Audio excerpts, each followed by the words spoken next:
পোনপ্ৰথমে নমস্কাৰ স্বাগতম জনাইছোঁ মোৰ নতুন এটা ভিডিঅ'লৈ। এই ভিডিঅ'টোত আপোনালোকে দেখিছে ধুনীয়া প্ৰকৃতিৰে ভৰা এখন গাঁৱৰ দৃশ্য মই আপোনালোকক দেখুৱাই আছোঁ এই ভিডিঅ'টোৰ যোগেদি। এইখন গাঁৱৰ দৃশ্য যিমানেই সুন্দৰ সিমানেই মনোমোহা আৰু চাবলৈ ভাল লাগে, কিন্তু প্ৰকৃতিৰ যিমানেই সৌন্দৰ্যৰ ৰূপ আছে সিমানেই ভয়ানক ৰূপ আমি দেখিবলৈ পাওঁ। বছৰে বছৰে অহা ধুমুহা, বছৰে বছৰে হোৱা বানপানী আমি দেখি আহিছোঁ, আৰু বছৰে বছৰে হোৱা বানপানী ধুমুহাৰ ফলত বিভিন্ন লোকৰ মৃত্যু হয় আৰু বিভিন্ন লোকে নিজৰ পৰিয়াল আৰু নিজৰ সা সম্পত্তিবোৰ হেৰুৱাব লগা হয়।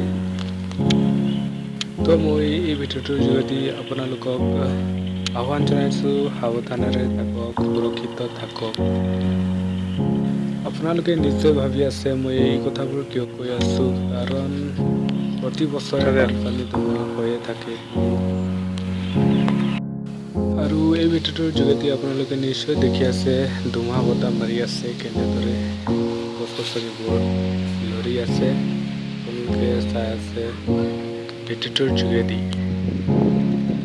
এই ভিডিঅ'টোৰ যোগেদি মই আপোনালোকক আৰু এটা কথা ক'ব বিচাৰিছোঁ যে যদি ধুমুহা বতাহ আৰু বৰষুণ দি থাকে তেনেহ'লে আপোনালোকে ঘৰৰ পৰা বাহিৰত নোলাব, কাৰণ বৰষুণ দি থকাৰ সময়ত বিজুলী ঢেৰেকনি মাৰি থাকে।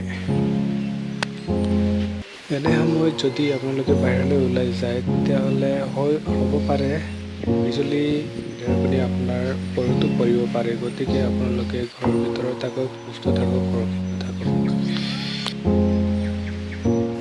আমাৰ গাঁৱত ধুমুহাৰ আক্ৰমণৰ পিছত চাব পাৰে আপোনালোকে বৰষুণৰ আক্ৰমণ কেনেদৰে ভৰাই পেলাইছে।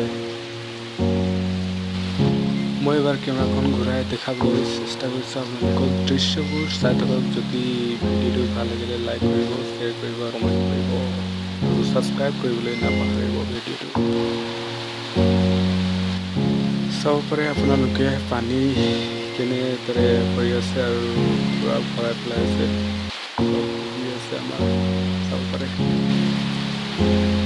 মই এই ভিডিঅ'টোৰ যোগেদি আপোনালোকৰ পৰা জানিব বিচাৰিছোঁ যে কাৰ কাৰ গাঁৱত কেনেদৰে বানপানী হৈ কমেণ্ট কৰি জনাব। আৰু এটা কথা, বানপানী হোৱাৰ সময়ত আপোনালোকে কি কি কৰে, কি সুবিধা গ্ৰহণ কৰে সেইটো কমেণ্ট কৰিব। আৰু থেংক ইউ ভিডিঅ'টো চোৱাৰ বাবে। বাই।